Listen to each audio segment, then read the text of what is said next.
Les sols représentent le plus grand réservoir de carbone de la biosphère après les océans. Dépendamment de la façon dont on va gérer, que ce soit les terres agricoles, forestières ou même les terres urbaines, tout ça va avoir un impact sur la quantité de carbone qu'il y a dans le réservoir sol. Si on veut être en mesure de gérer adéquatement nos ressources, de faire en sorte que nos sols s'enrichissent et non ne s'appauvrissent, chercher des informations sur les meilleures méthodes pour produire les aliments en assurant la rentabilité des producteurs et des productions, puis en protégeant les ressources. Mon nom est Vincent Poirier, professeur-chercheur en sciences du sol et co-directeur scientifique de l'unité de recherche et développement en agriculture agroalimentaire de l'Abitibi-Témiscamingue.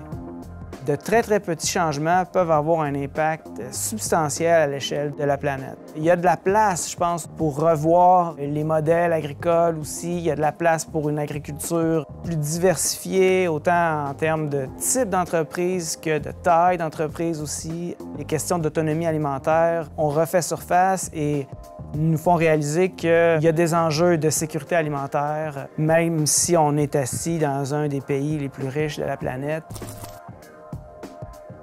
Le travail que je fais, que ce soit à travers la recherche, la publication, le labo, j'ai toujours en tête, OK, mais comment ça va être utile pour les gens, puis pour la société, pour l'environnement, pour les producteurs, autant localement que même nationalement, internationalement.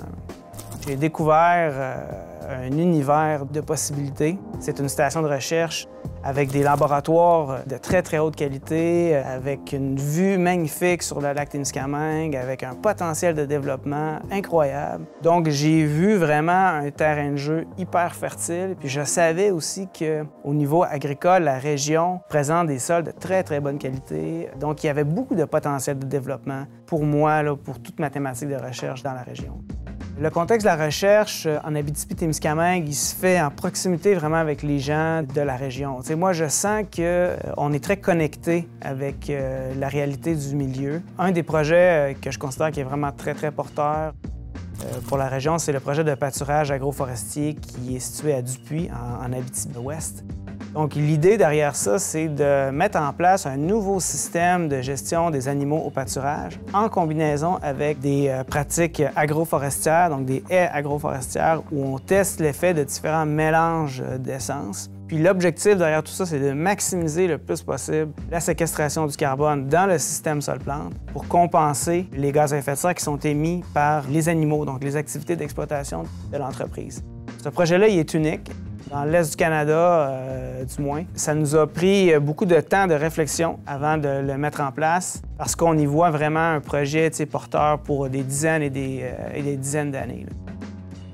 Puis un deuxième projet qui en est à sa phase de développement, c'est un grand projet qu'on a en développement en grande culture biologique, où avec ce projet-là, on veut vraiment faire un travail de fond sur l'ensemble des filières de la chaîne de production pour outiller vraiment là, les producteurs dès le début dans la transition en agriculture bio vers la commercialisation. Puis tout ça. Donc, il y a toute une équipe de projets dans ce projet-là. Moi, je crois beaucoup. Je trouve que c'est très porteur pour l'avenir aussi. Puis il y a beaucoup de potentiel de développement sur le territoire chez nous. Donc, il y a toute une équipe à l'heure actuelle là, qui travaille à la mise en place, au développement, au réseautage, à créer la fondation là, de ce grand projet. Là.